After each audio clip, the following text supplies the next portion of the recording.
యాక్చువల్గా ఒక ఫ్యామిలీ ఎలా ఉంటుందో, ఫ్యామిలీ కోసం కష్టపడే ఒక యువకుడు ఎంత బాధ్యత వహిస్తాడో, ఒక బాధ్యత ఉన్న ప్రతి ఒక్కరు ఎలా ఉంటారని చూపించారు సినిమాలో.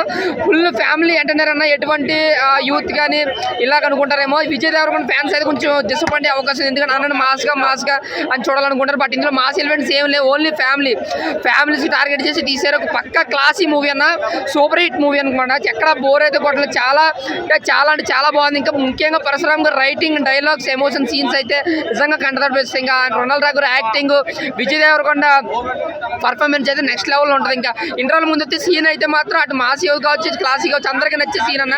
చాలా ఫాస్ట్గా ఉంటుంది ఇంటర్వల్ వచ్చే సీన్, చాలా బాగుంటుంది, గూస్ బంప్స్ అనమాట. అలాగే క్లైమాక్స్లో ఒక ఫైట్ ఉంటుంది, యాక్షన్ పార్ట్, అది ఒక 5 minutes ఉంటుంది. ఈ రెండు తప్పితే మాస్ ఆడియన్స్కి పెద్దగా నచ్చే సినిమా ఏం కాదు. బట్ ఫ్యామిలీ ఆడియన్స్కి అయితే బ్రహ్మరథం పడతారు సినిమాకి మాత్రం, బ్లాక్ బస్టర్ అనమాట.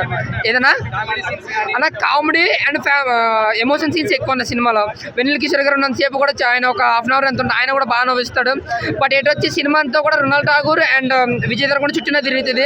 వాళ్ళిద్దరు మధ్య ఉండే ఫ్యామిలీ ఆడియన్స్కి బాగా కనెక్ట్ అయ్యే సినిమా అనేది.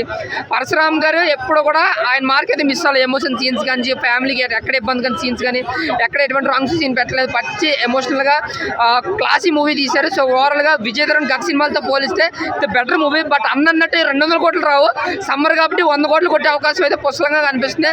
అందుకే ఒక డీసెంట్ హిట్ అంతే. Thank you.